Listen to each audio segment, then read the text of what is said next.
Okay, so now I think mostly everyone is able to join in, right? I think there was some lag, so it was not allowing a few people to come in. Now everyone can join in, I suppose. Okay, we'll start now. Yeah, so about the classes that is there, we are having these classes on every Monday and Friday, I told you, on Google Meet. So Google Meet, I assume everyone is familiar now. And at the same time, note that the link is going to be the same for all the classes. There, every class new link is not going to be shared. So ensure that you note down the link somewhere. I will also put it in the description of the group. And whoever is joined here, I assume that everyone is there on the WhatsApp group. Still last minute you have joined or you have forgotten to join and so on, something like that. Ensure that you have joined the WhatsApp group, because everything you are going to get it on the Google group only. So ensure that you are there on the group. Okay. Now, as far as possible, you try to attend the live classes. In case you have some commitment or so you cannot attend someday, that is fine. But apart from that, ensure that you attend the live classes as far as possible. It will be helpful for all of you. Next is just a suggestion. If you want, you just keep a book or some book and a pen with you, though it is not needed mainly for the recitation part, but still you want to note down something, you want to ask something, so you can just note it down. So having a paper and pen would be helpful. Now with regards to the text, many people had a doubt, should we buy the book and so on. So a few people had requested, so I have also shared the link, Amazon link of a book of Amarakosha, but I suggest that that is not needed, because the same book I also have with me. This is the suggestion that I had given for this book. If you can see, Amarkosha by Vishwanath Jha. If you see, the commentary is mainly in Sanskrit, and you have also in Hindi, but the print is very, very small. Even in the reviews on Amazon also, if you see, it is very small, they have written, and personally also when I go through it, it is very small. So especially for senior people, and so it might be difficult. Even for normal people, be it youngsters also, it is difficult to read. So it is better that you don't purchase the book. That is what is my suggestion. If anyone has got a book of your own, you have it at home, you can use that. You can refer to that. That is fine.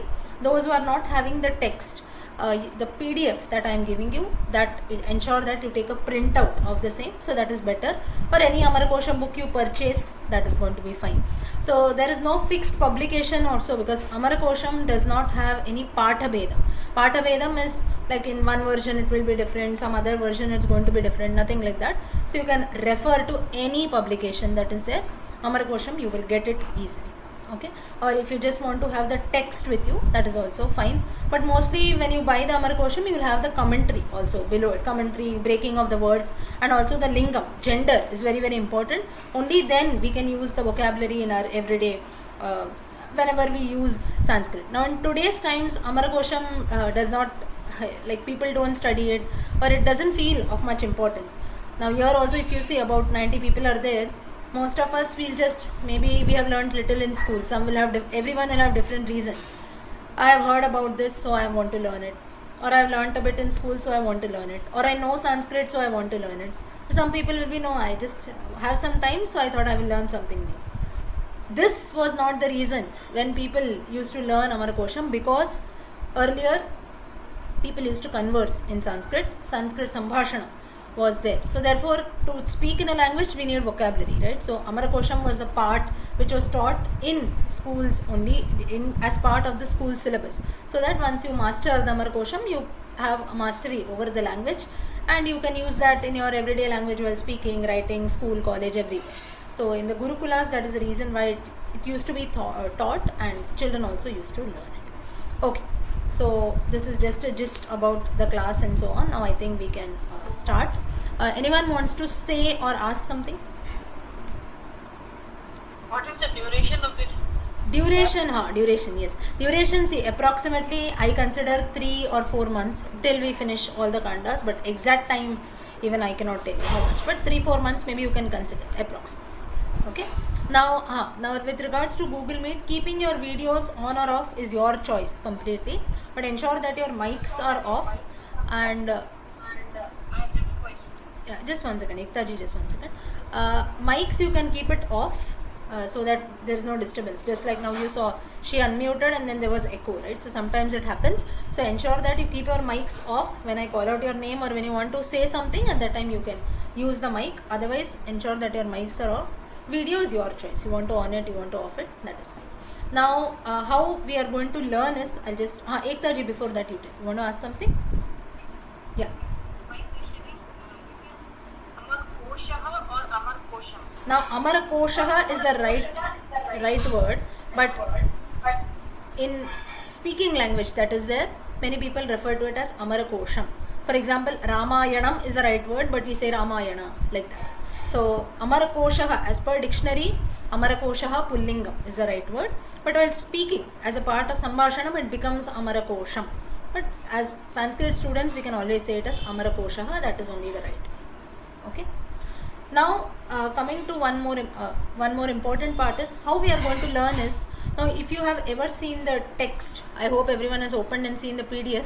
For today, I will share my screen. That's for now, just to show you how we'll have the chanting that is there. Please ensure that you have a printout. Referring to an online copy is very, very difficult. So don't refer to the online PDF. If today you don't have the text, I had shared it quite well in advance, but still few people have joined in today. But ensure that you take a printout for yourself. I hope everyone can see.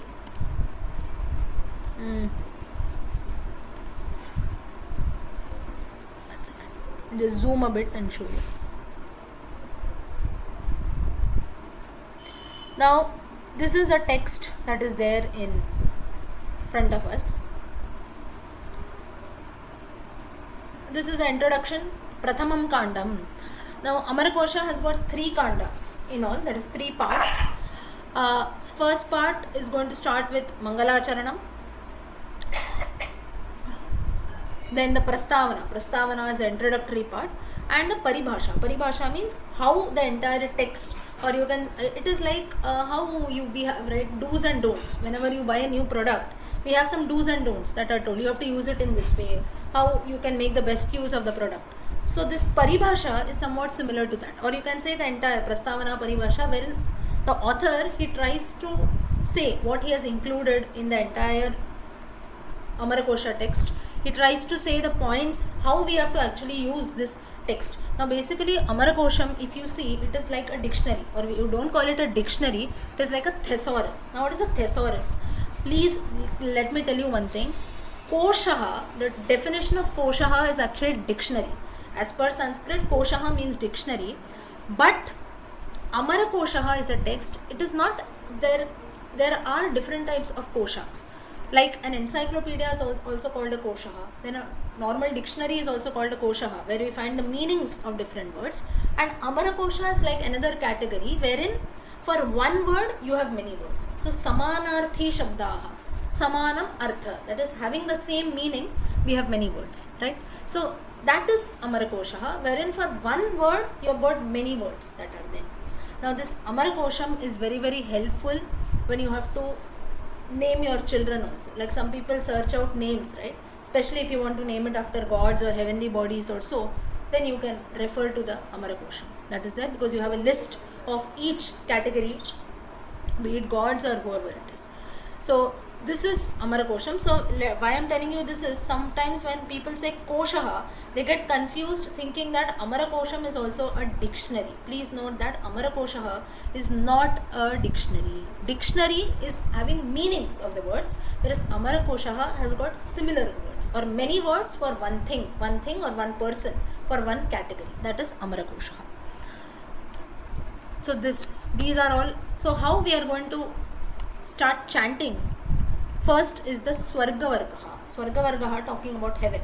Now this text is quite helpful because you already have the English covalent also that is given, like the next 2 lines are going to talk about heaven, then the next 6 lines are going to talk about deities and so on. Now how the chanting is done, I am just showing you an example, then we will start. Swaravyayam Swarganaka Tridivatra. This is how we'll be chanting. I'll chant this way, the entire Amarkosham we are going to learn. Each line I am going to chant it twice first. I'll call 2 different people to reply after me, and the 5th time I am going to chant it once again.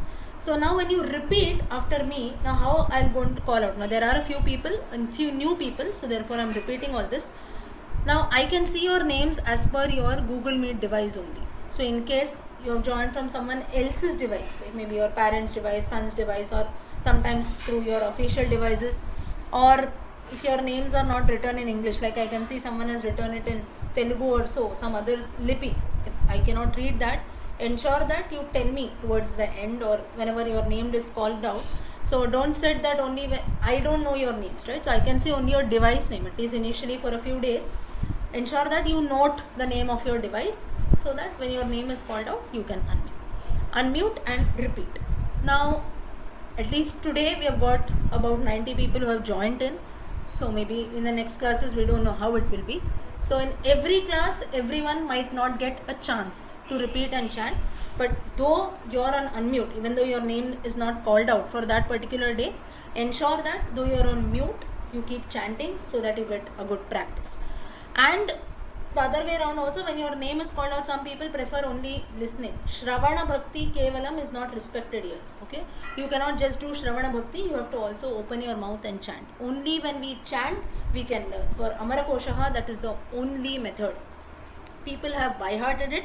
We are also going to try our level best to by heart. At least if we cannot by heart, referring to the text, we should be able to chant properly. So therefore, nobody should just sit here and just have come here to listen.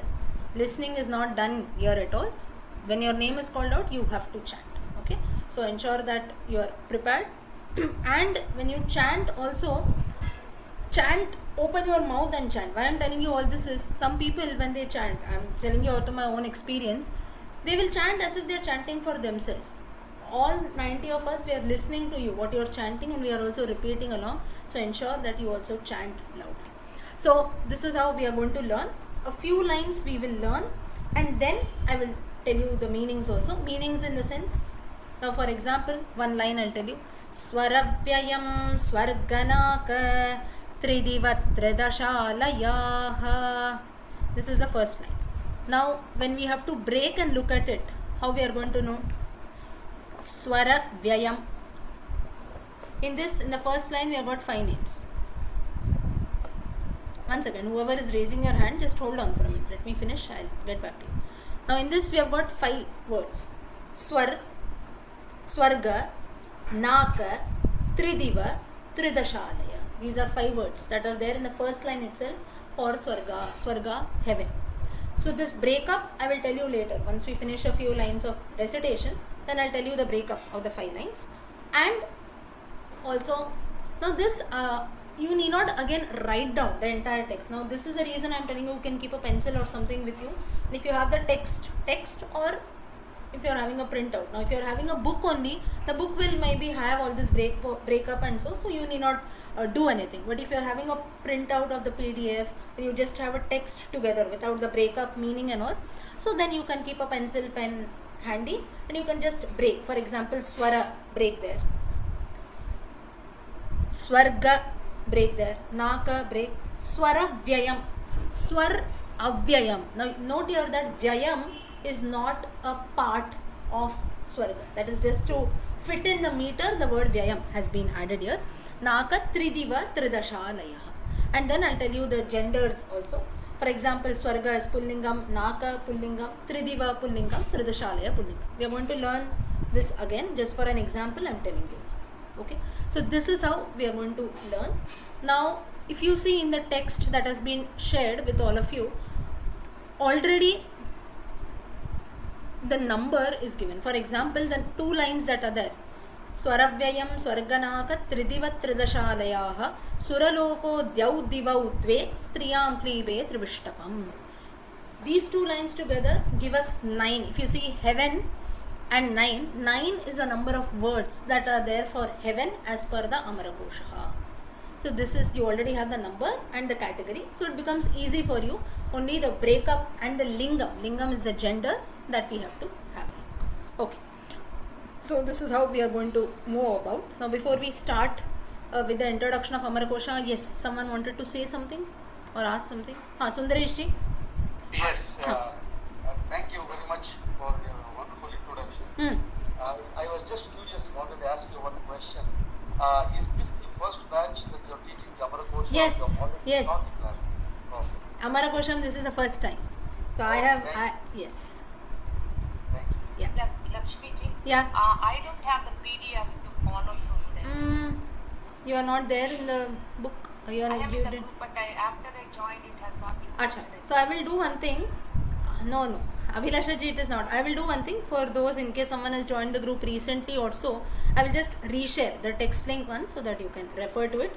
But by the next class, you ensure that you take the printout for yourself. Okay? Even I don't, ma'am. Even I don't. You are not having. Okay. So maybe I'll join the group late or so. I don't know. So maybe I will just reshare the text on the link so that on the group so that you can refer to that. Okay? I have a question. Yes, Sumanji. Yes, this is like I just want to know that the words that we pronounce are coming from our stomach, right? It is not like a throat. Now see, when you ask this, not all words come from the stomach.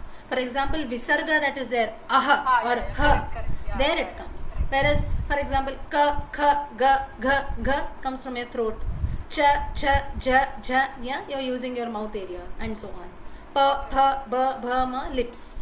No, not everything comes from a stomach, but stomach is very much needed. When you start chanting, Huh.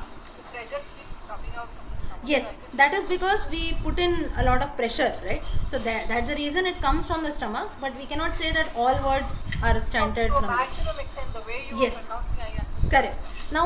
Now why you notice that, Sumanji, the reason being, if we are in a group or now when I am addressing 90 people or so, I have to be a bit loud, right? Only then you can hear what I'm chanting. So at that time you can feel that there is a lot of pressure.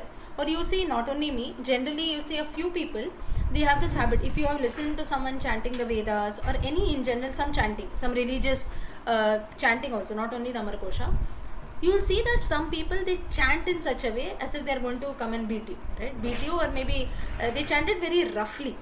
So that is where that is not the right way of chanting at all. So they just feel just to see, maybe they don't have anything, but then just to ensure that each and every word that they chant is very clear also. But that is also a wrong way of chanting. We have to be loud and clear, but at the same time not aggressive. Or some people when they pronounce, you see they will even end up spitting on others, or like with so much pressure they chant.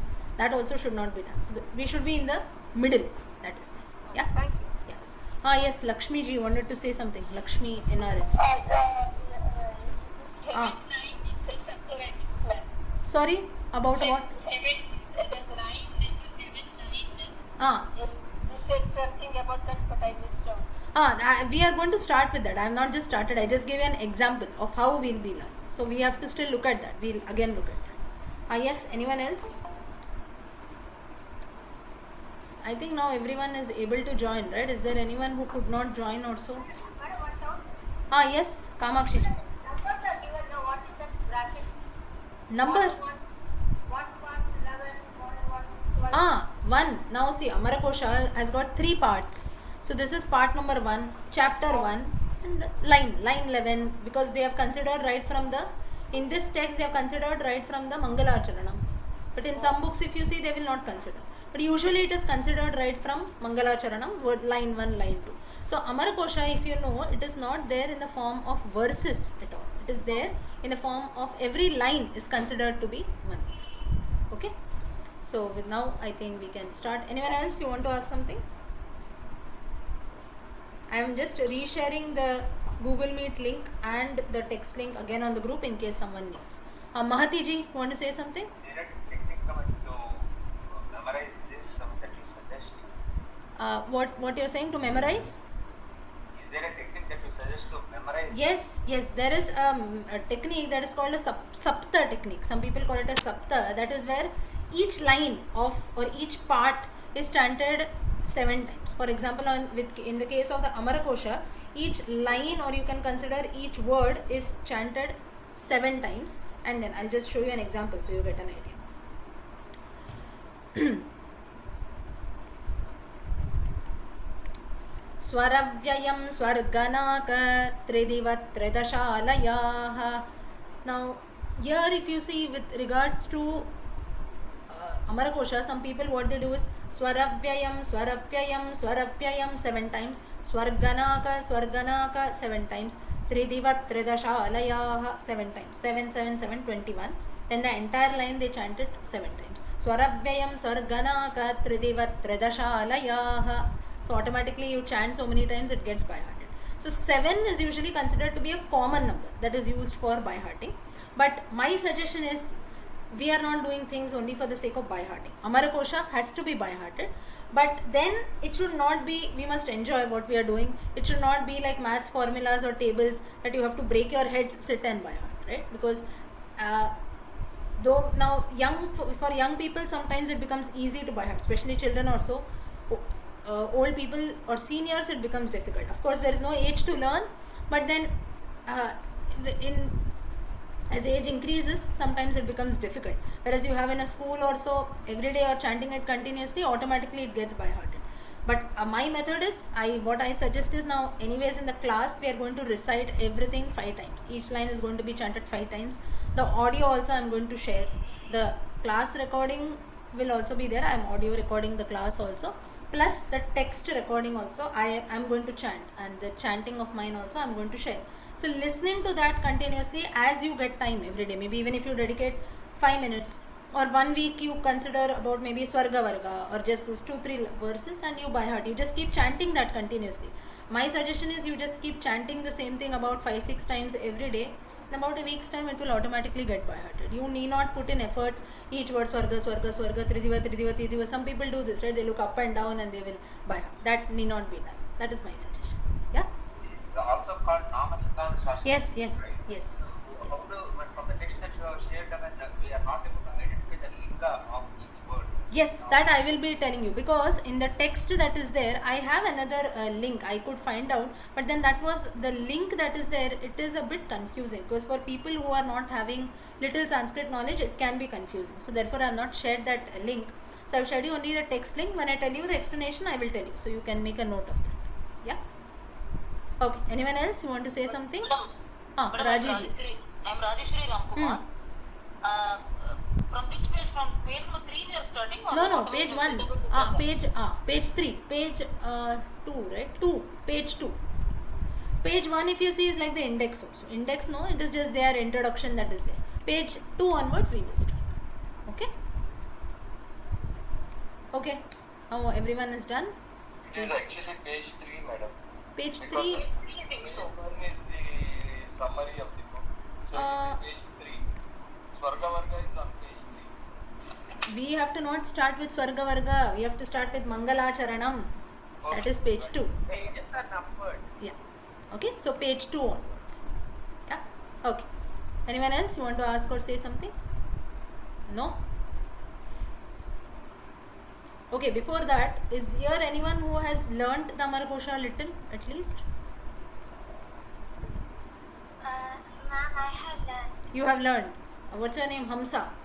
Yes. Okay. You know the entire thing by heart, or you have learned some portions? Ma'am, I have learned 105 shlokas. 105. Very nice. So Hamsa, maybe once we finish learning little, you can chant and show all of us. Yeah? Okay, ma'am. Yeah. But I have learned it in a bit different tune. Yeah, no problem. See, tune is fine. Now the tune that is there, please note that for any poetical composition, even religious literature for that matter, I'm talking about stotras that is there, or even like Amarakosha and so on, tune can be anything. Now I am trying to teach in a tune in which I have learned, that I know. So you can chant and learn in any tune that is there is no problem at all. Some people will also prefer just reading it in a prose form. Like for example, I will show you. Yasya jnana daya sindor agadasya gunaha sevyatam akshayo dhiraha sashriye chamrataya cha. They will even read it like this plain. That is also fine. Only one thing you have to be very clear is pronunciation should be perfect. There should be no compromise on that. Rest tune whichever you want, you can. No problem. Okay. So now we will start. I'll just give you a short introduction about what is Amarakosha and then we'll delve into that. Okay. Now Amarakosha, this text itself, how it came into being, or what was the thought behind even composing such a text, which is, I'll not say it is restricted only to Sanskrit language, but somewhat, though we have in English also, we have got a lot of thesaurus, that is that you call Amarakosha is nothing but a thesaurus. Thesaurus, right? So thesaurus is something wherein for one word you have got many equivalent words. So more you can consider encyclopedic in nature, right?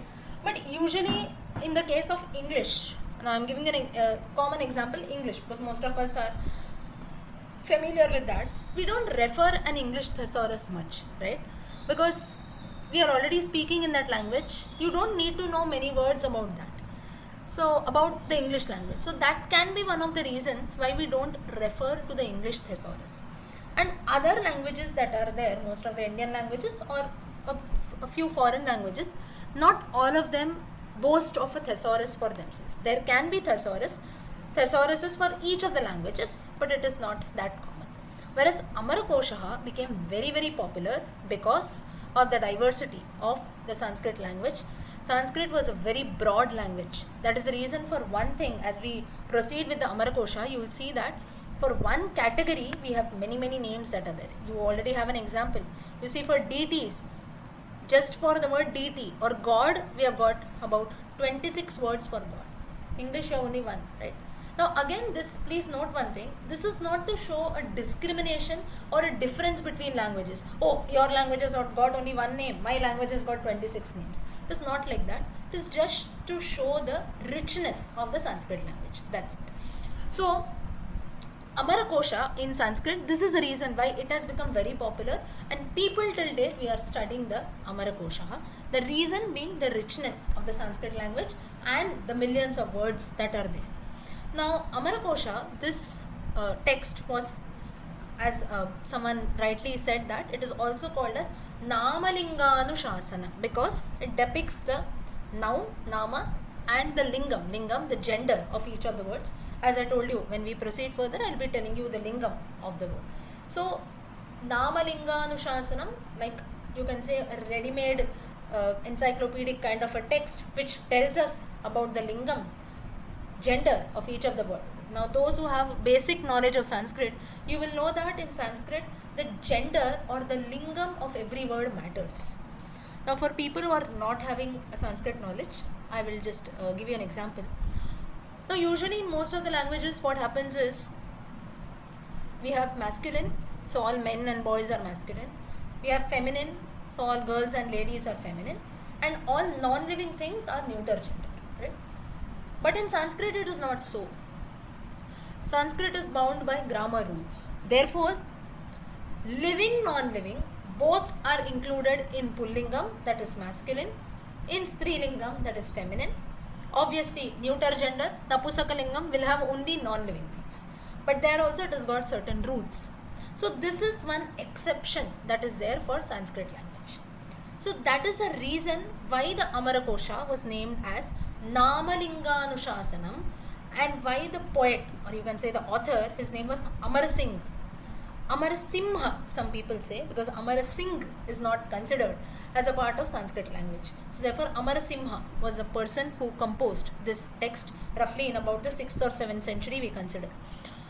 So the main purpose of him composing this Amarakosha and why he has named it as Namalinga Anushasanam, why did he focus on telling the lingam or the gender of each of the words was because Sanskrit is bound by grammar. For each of the words, knowing the gender is very, very important. Otherwise, you cannot distinguish between words at all, whether they are pullingam, that is masculine, strilingam, feminine, or napusakalingam, neuter. So therefore, knowing the gender of words was very, very important. That is the reason Amarakosha's another name is Namalinganushasanam. Now, Amarasimha, this person was, you can consider, he was among the Navaratnas. Just as Akbar had a few gems in his court, few gems of scholars in his court. Similarly, this Amarasimha is one of the Navaratnas. Navaratnas is 9 gems or 9 scholars at the court of a king Vikramaditya in Ujjain. Now, Ujjain, today also we have the Jyotirlinga there. Apart from that, Ujjain was considered to be, we have many famous universities also, right? So Ujjain was considered to be an educational hub in those times. You have many Sanskrit libraries there. Of course, you have a lot of destruction that has taken place due to invasions and so on. But still, That place, Ujjain, is popular for Sanskrit knowledge, mainly to propagate Sanskrit knowledge. So Amarasimha, he belonged to this court of Vikramaditya of Ujjain, and that is where he got this idea. Being a scholarly person in this king's court, he got an idea to compose this text, Amarakosha. Now, Amarakosha, the entire text, if you see, it is divided into 3 kandas or chapters. Just as Ramayana has got 7 kandas. Kandas is nothing but parts or segregations, we can say. Similarly, the Amarakosha has got 3 kandas. The PDF of the first kanda I have shared. Remaining 2 kandas will be shared soon. Okay. Now in the books, if you see, you will have all the 3 kandas together. Now the first kanda which we are going to start with is called the Swargadi kanda. Swarga Adi. Swarga is heaven, Adi, etc. So mainly the first kanda is going to consist of words about heaven, gods, and beings. You can call celestial beings, demigods like Apsaras, Yakshas, Gandharvas, Siddhas, Charanas, as we call. Now, especially in mythological stories, Puranas, you can come across all these terms. So, about all these categories of living beings who live in heaven, the first kanda talks about all that. The second kanda is called Bhuvarga Adi kanda. Bhuvarga is earth, the second place. That first is heaven, second is earth. Swarga and Bhuvaha. Bhuvargadi. Bhuvaha, that is about the earth, and Adi, that is about earth, towns, animals, human beings, people and things that we see around in earth. And the third kanda deals with Samanyadi kandam. Samanyadi, common things, or you can consider as miscellaneous. Whatever remains, excluding Swarga and Bhuvarga, whatever remains is included in the common. That is Samanyadi kanda. So it has got a few words even related to grammar and so on. So mainly if you consider Amarakosha, Amarasimha has tried to include everything and anything that he saw around himself. So that's the reason he started with heaven, then he started with earth, and finally he talked about common things, whatever remains.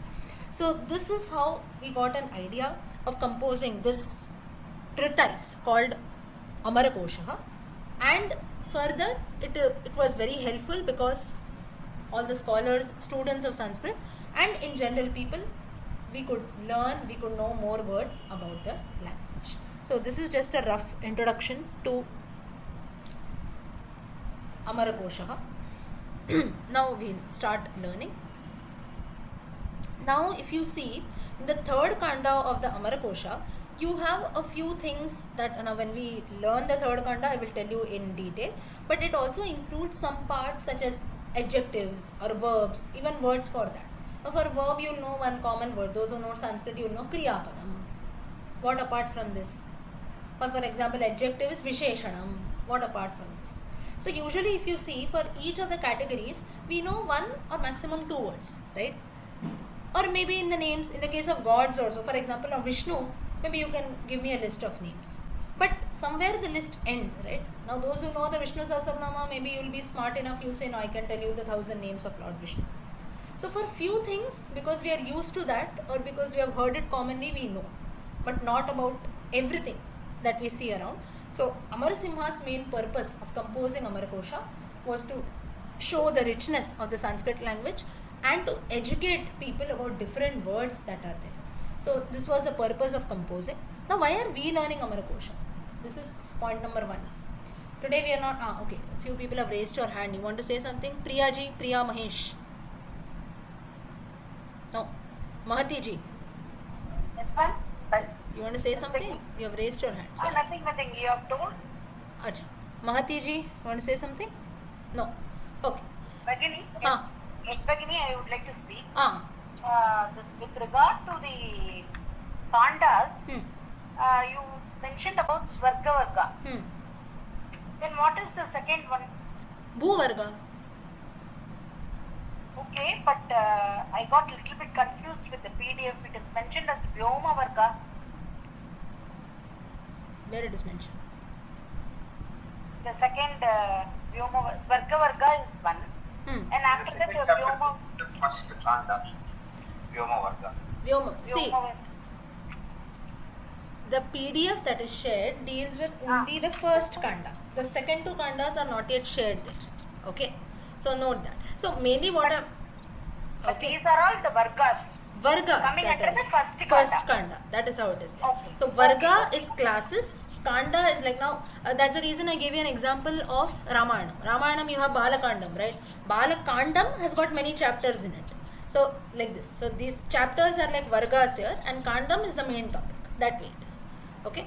So once you start, we actually start learning, things will be clear more. Okay. So Pratama Kanda means Pratama Kanda mainly deals with Swargadi Vargaha, that is starting from Swarga, heaven, gods, then each of the gods different names. That is that. Okay? Astu? Mahati ji? You want to say something?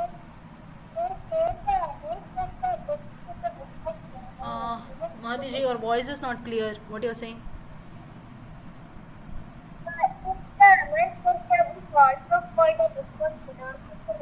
Yes, synonyms. They are all synonyms. Correct, as you say. Samanarthi Shabdaha or synonyms. Correct. That is Amarkosha. Okay. Now we will start learning. So, this is with regards to Amarakosha. So, I gave you an introduction also. Now, we will actually delve into that. Now, if you see the first Amarakosha, now though many people, like some people also, you got confused, right? You said the PDF starts from verse 3, Swarga Varga.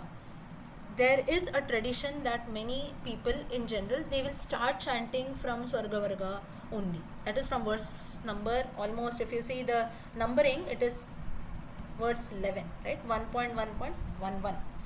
But that is a wrong way because we cannot forget the Mangala Charanam that is there. Now what is the purpose of Mangala Charanam? Mangala Charanam, it starts with Yasya Jnanadaya Sindor. From there it starts. Mangala Charanam is a, now if you see this Mangala Charanam is limited only to Sanskrit literature.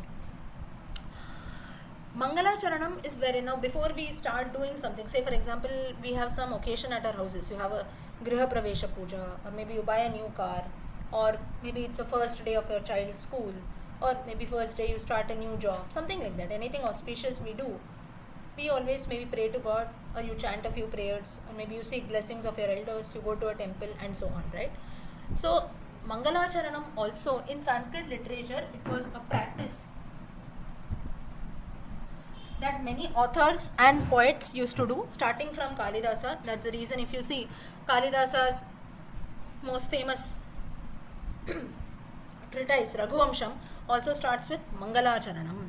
Does anyone know, just for extra information, does anyone know the Mangala Charanam of Raghuvamsham? Raghuvamsham Mangala Charanam, the Mangala Shloka that is there, very famous stotra. No? That is Ramayana. No. Yes.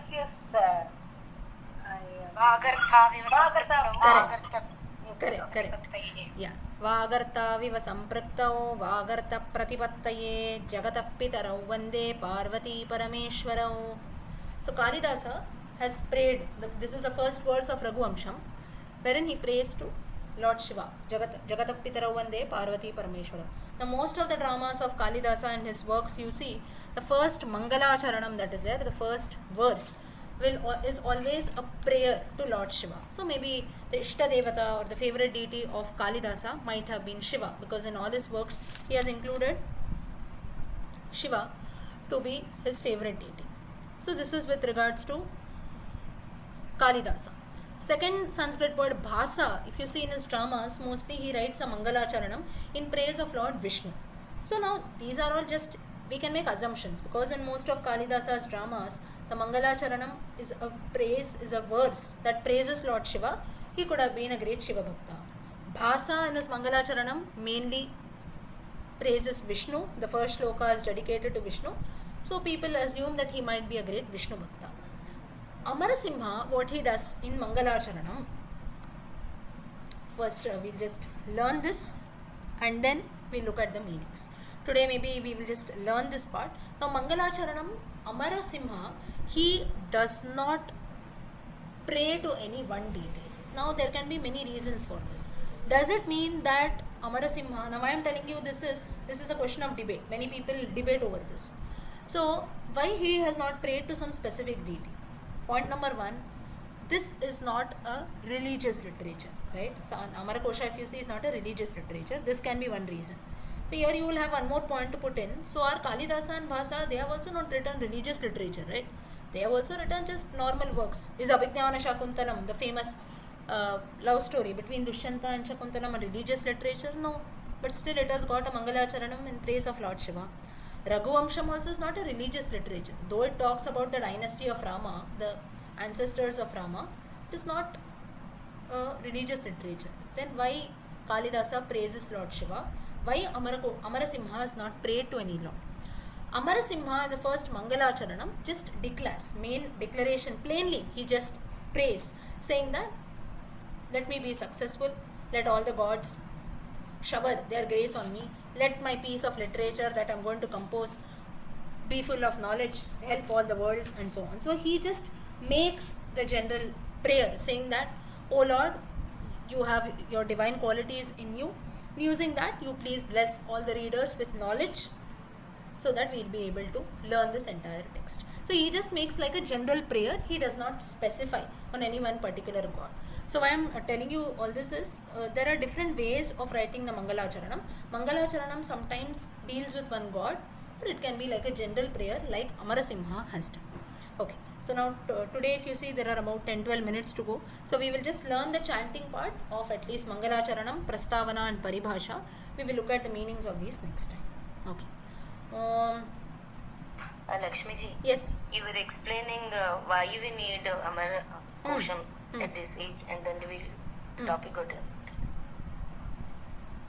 Sorry, what you are saying, Srividyaji? You started to tell why we need to do Amarakosha. I think I stopped there, right? Amarakosha. So Amarakosha, mainly why it was studied earlier and now why we have to study it. It's like so many people you have joined in, right? To learn Amarakosha. Now you might have a doubt. Today, in olden times, okay, people used to study in a Gurukula. Today I am not going to study. Olden times people used to speak Sanskrit. Today hardly few people are speaking. Or what am I going to get after learning Amarakosha? It's the point, right? Maybe just for entertainment, or something has written and gone. I don't have anything to do, so I'm going to read something. But why this Amarakosha has to be studied is, Sanskrit is one of those languages. It is a mother of all languages. Bharatiya Bhashanam Janani, from whom most of the Indian languages are born. So to know the richness of this language, and if you see now, once we study the Amarakosha in detail, you will know that even though you are not maybe speaking in Sanskrit directly, indirectly most of these words, like you forget about gods now. Gods maybe now Vishnu, Krishna, Govinda and so on, we maybe in our prayers also we might be chanting. Even the other words that we will learn now, you will see that most of these words we are always familiar. Maybe if you would have not said it any time, you would have heard it from other people. So most of these words, if you see, you will always be familiar with them. But now you just know that they fall under the category of Amarakosha. They are a part of Sanskrit language. So to learn Sanskrit, we have to not go out of the way and like we learn some other foreign language or so, wherein starting from A and so on, it becomes A, B, C, D, everything is new. But in the case of Sanskrit, it is not at all so. Most of us, we already know the script. Most of the words are common. Only thing is, it is there inside us, we have to just bring it out. So this is one purpose of Amarakosha to study. Second is, so firstly to know the richness of our own language that is there. And secondly, by studying Amarakosha and texts like this, not everyone studies, right? Quite uncommon. So through this, to at least reach out to the next generations and also to our other friends and family members to know that Sanskrit language, our own language, has also got a very rich and deep literature. For one word, there are many words that are there. We can boast of this richness too, not only for boasting and telling others, but for our own knowledge that is there. We don't have to go out and seek this and that. We have Google, we have everything at our hands. But thousands of years back, Amarasimha was a scholar. Today we have to type, right? Elephant, you tell me so many words that are there. So and so, you tell me the meaning. Type in Google, you get it in a minute. Amarasimha did this thousands of years back. For one word, he has given us so many equivalents. Whichever word you want, you can use. This is the second reason. Third reason that is there is, now for example, let's take the word elephant. You will know only one word, Gajaha. That too from Gajananam. Gajananam we say. Gajananam, another word for Ganesha. Gajaha yasya ananam saha Gajananaha. One who has the face of an elephant, that is Gajananaha. So, but I don't want to use the word only Gajaha everywhere. I want to use some other word. I'll give you an example in English. In English you have a rule, right? We say for example, Rama is a boy. Next sentence, what they tell you as per grammar rules, you should not repeat the word Rama again. You use a pronoun. He goes to school. Then again you write he does this, he does that. Only in the first line we use a proper noun. The noun is used. Second line onwards, pronoun is used. In Sanskrit you don't need all this. You can use different words to describe. First line you say Ramaha, next line you can use Raghavaha, third line you can use Sitapatihi, fourth line you can use Lakshmana Agrajaha, and so on. This is the diversity that is there. So instead of always using just one common word, if you learn the Amarkosha, you can show your intelligence by using many words, and thus it is going to increase our knowledge. So these are different reasons why the Amarkosha has been studied, and mainly we know the effects of chanting, wherein we chant, we open our mouth and pronounce Sanskrit letters, as someone asked, I think Sumanji, right, in the beginning. You chant right from your stomach till all your body parts, your entire vocal cords, starting from your mouth till your stomach, everything gets cleared.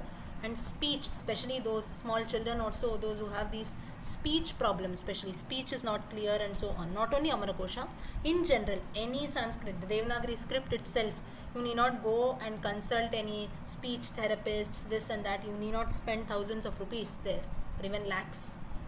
Just mere chanting in a very clear way, that will improve your speech thoroughly. So these are different reasons why so many compositions have been done. So these are there are many reasons, you can say. Few reasons, like no one should feel that why I am learning the Amarakosha. There is a very valid reason till date. Okay, let's now just start learning. Om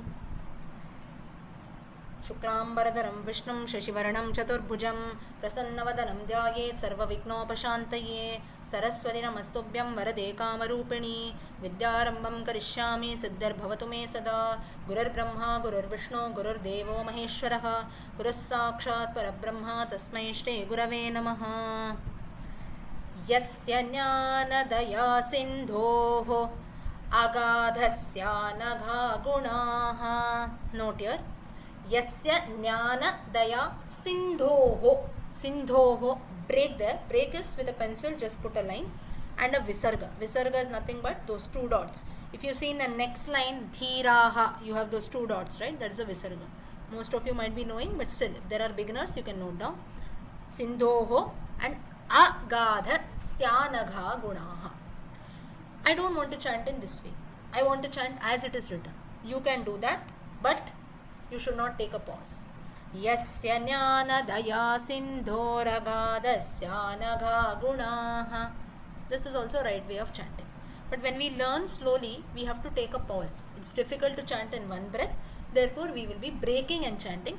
Anyways, we have to break when we have to look at the meanings. Yasya jnana daya sindhor agadhasya nagha gunaha. Shambhavi. Yasya jnana. Shambhavi, are you there? I am there. Acha, Shri Vidyaji, you chant. Yasya jnana Yasya jnana daya sindhoho daya sindhoho agadhas agadhas yanagha gunaha. yanaga gunaha. Hamsa. Yasya jnana Yasya jnana daya sindhoho daya sindhoho agadha agadha syanagha gunaha. syanaga gunaha. Yasya jnana daya sindhoho agadhasya nagha gunaha. Sevyata. Yes. No. Sevyatam akshayo dhiraha sashriye chamritaya cha. Sevyatam akshayo dhiraha sashriye chamritaya cha. Shiva Sundarji. सेव्यतामक्षयो सेव्यतामक्षयो धीराः धीराः सश्रिये सश्रिये चामृताय च चामृताय च अलमेलुजी सेव्यतामक्षयो सेव्यतामक्षयो धीराः धीराः सश्रिये शस्त्रिये चामृताय च नामृताय च सेव्यतामक्षयो धीराः सश्रिये चामृताय च. I'll chant the entire Mangalacharanam. Now if you see in the first line, towards the last it is given Mark Mangalacharanam. That is just for our understanding. Okay? So you need not chant that. Yasya jnana daya sindhoh agadhasya nagha gunaah सेव्यतामक्षयो धीराः सश्रिये चामृताय च. Now when we are chanting, though there are titles now, Mangalacharanam, next is Prastavana, third is Paribhasha, you need not say the title. Okay? You have to just continue in the chanting part. Okay? Samarityanyatantrani samkshiptaif. Now note here, samkshiptai, after that you have a visarga. But as per Sanskrit rules, we should not pronounce a visarga when it comes in the middle. Now you will have a doubt, in the previous line, dhira was there, but there we said dhiraha. One line is actually divided into two parts. That is, sevyatam akshayo dhiraha. We are taking a pause. So that is one part. So if a visarga comes towards the end of one part of a verse or towards the end of the verse, you have to say the visarga completely. But when it comes in any other place, for example here, samkshiptai, samarityanya tantrani, part 1 ends here. Samkshiptai prati sanskritaihi. So visarga is coming in the middle of part 2. There it cannot be pronounced fully, otherwise the meter is disturbed. Therefore, how you have to pronounce? The next letter, if you see, is pra. So a slight F sound. Now F sound is not there in Sanskrit, but slight P if you see. Samarityanya tantrani samkshiptaih prati sanskritaihi. Samarityanya tantrani samkshiptaih prati sanskritaihi. Shambhavi, you are there? No? You raised your hand. Yes, हाँ chant समाहृत्यान्य समाहृत्यान्य तंत्राणि तंत्राणि संक्षिप्तैः संक्षिप्तैः प्रतिसंस्कृतैः. प्रतिसंस्कृतैः. Rajendra Kumar ji, Shrikari is there?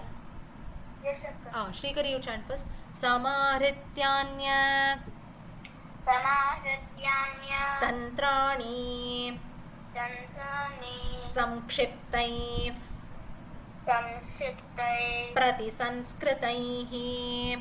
प्रतिसंस्कृतैः. समाहृत्यान्यतन्त्राणि संक्षिप्तैः प्रतिसंस्कृतैः.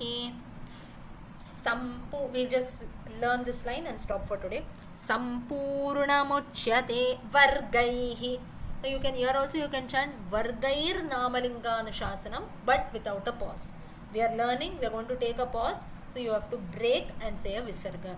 Sampurnamuchyate vargaihi namalinganuशासनम.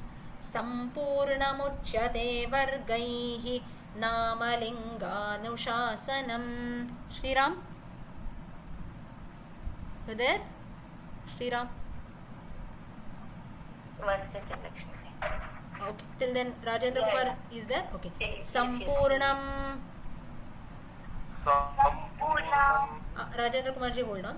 Uchyate Shate vargaihi vargaihi namalinganu tamalingahu शासनम.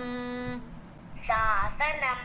Rajendra Kumar ji, सम्पूर्णमुच्यते वर्गैः सम्पूर्णमुच्यते वर्गैः नामलिङ्गानुशासनम् नामलिङ्गानुशासनम् सम्पूर्णमुच्यते वर्गैः नामलिङ्गानुशासनम् समाहृत्यान्यतन्त्राणि संक्षिप्तैः प्रतिसंस्कृतैः सम्पूर्णमुच्यते वर्गैः नामलिङ्गानुशासनम्. Okay, so today time is up. We will stop here.